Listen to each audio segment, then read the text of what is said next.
Next up in Alpine JS, let's learn about attribute binding.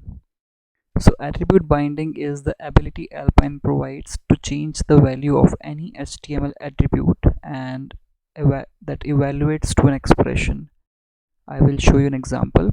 So let's say we have a Alpine component and it has three data properties. The first one is caption, and which is a random image from Pixum.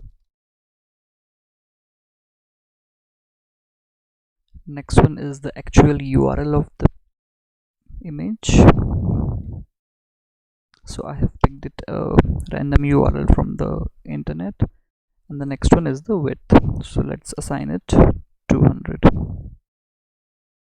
And now what I want is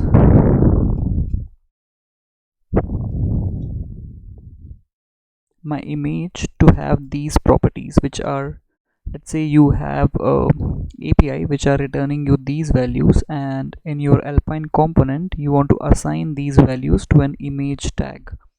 So let's say you have an image tag and the source of this should be equal to the URL, this thing. So to bind that to bind the source value to this URL, what you can say is x bind, and now your source is basically URL.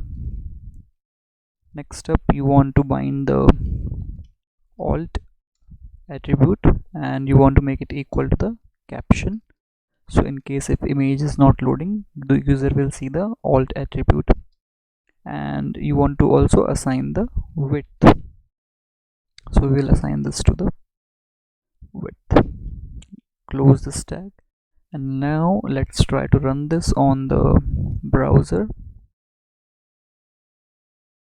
And now you see the image, and which is equal, the source is equal to the property that we assigned in the x data.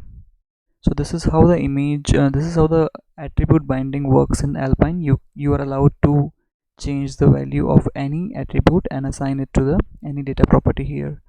If this is too complex for you, you can use the shorthand, and in that you basically you can just remove the x bind thing. So colon and the attribute name equal to the data property also works. So we will refresh the page and this also works fine.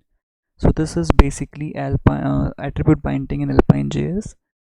In the next one we will also cover a realistic example which works on the attribute binding, and that is basically how you can show and hide the password fields with Alpine JS.